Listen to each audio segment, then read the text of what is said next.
Hi ಎಲ್ಲರಿಗೂ good morning, welcome back to Asha mini vlogs. ಈ Saturday morning ಟಿಫನ್ಗೆ ಏನಾರ ಮಾಡೋಣ ಅಂದ್ಕೊಂಡಿದ್ವಿ. ಸ್ಯಾಟರ್ಡೆ ಅಲ್ವಾ, ಹಾಫ್ ಡೇ ಇರೋದ್ರಿಂದ ಉಪ್ಪಿಟ್ಟು ಮಾಡಿ ತಿನ್ನಿಸ್ಬಿಟ್ಟು ಸ್ನ್ಯಾಕ್ಸಿಗೆ ಏನಾರ ಮಾಡೋಣ ಅಂತ ಅಂದ್ಕೊಂಡು ಆಲೂಗೆಡ್ಡೆದು ಬೇಯಿಸ್ಬಿಟ್ಟು ಒಂಥರ ಕಟ್ಲೆಟ್ ಥರದ್ದು ಮಾಡ್ಕೊಂಡಿದ್ದೀನಿ. ಇದು ಫುಲ್ ವೀಡಿಯೋ ಅಪ್ಲೋಡ್ ಮಾಡಿದ್ದೀನಿ, ಯೂಟ್ಯೂಬ್ ಒಂದ್ಸರಿ ಚೆಕ್ ಮಾಡಿ ನೋಡಿ. ಮಾತ್ರ ಎಷ್ಟು ಚೆನ್ನಾಗಿ ಬಂದಿತ್ತು ಅಂದರೆ ಮಕ್ಕಳಿಗೆ ಇಷ್ಟ ಆಗುತ್ತೆ. ಮಾತ್ರ ಸುಮ್ಮನೆ ಮನೇಲೇ ಮಾಡ್ಕೊಳೋದ್ರಿಂದ ನಮಗೂ ಒಂಥರ ಖುಷಿ ಅನಿಸುತ್ತೆ.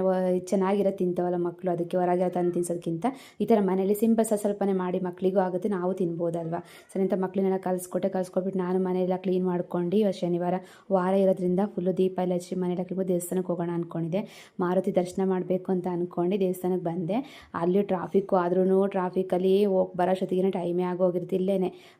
ಹತ್ರ ಇದೆ, ಸ್ವಲ್ಪ ದೂರ ಅಷ್ಟೇ. ಸರಿ ದರ್ಶನ ಮಾಡ್ಕೊಂಡು ಮನೆಗೆ ಬಂದೆ. ಮನೆ ಬರೋಷ್ಟೊತ್ತಿಗೆ ಮಧ್ಯಾಹ್ನಕ್ಕೆ ಸಾಂಬಾರು ಮಾಡಿಟ್ಟು ಹೋಗಿದ್ದೆ, ರಸಮ್ನ. ಹಿಂಗಾಗುತ್ತೆ ಅಂದ್ಕೊಂಡು ರಸಮ್ ಮಧ್ಯಾಹ್ನ ಮಾಡಿದೆ. ಸರಿ ಊಟ ಎಲ್ಲ ಮಾಡ್ಕೊಂಡು ಚಟ್ನಿ ಪುಡಿ ಮಾಡೋಣ ಅಂದ್ಕೊಂಡಿದ್ದೆ. ಎಷ್ಟು ಚೆನ್ನಾಗಿ ಬಂದಿದ್ದು ಚಟ್ನಿ ಪುಡಿ ಅಂದರೆ ಮಾತ್ರ ಖಾರ ಹುಳಿ ಸಿಹಿ ಯಾವುದು ಖಾರ ನಾವು ತಿನ್ಬೋದು ಮಾತ್ರ. ಅದಕ್ಕೆ ಸರಿ ಈ ಚಟ್ನಿ ಪುಡಿ ಮಾಡಿಕೊಂಡೆ. ಈ ವಿಡಿಯೋ ನಿಮ್ಗೆ ಇಷ್ಟ ಆಯಿತು ಅಂದ್ಕೊಂಡು ಇಷ್ಟ ಲೈಕ್ ಮಾಡಿ. Thank you.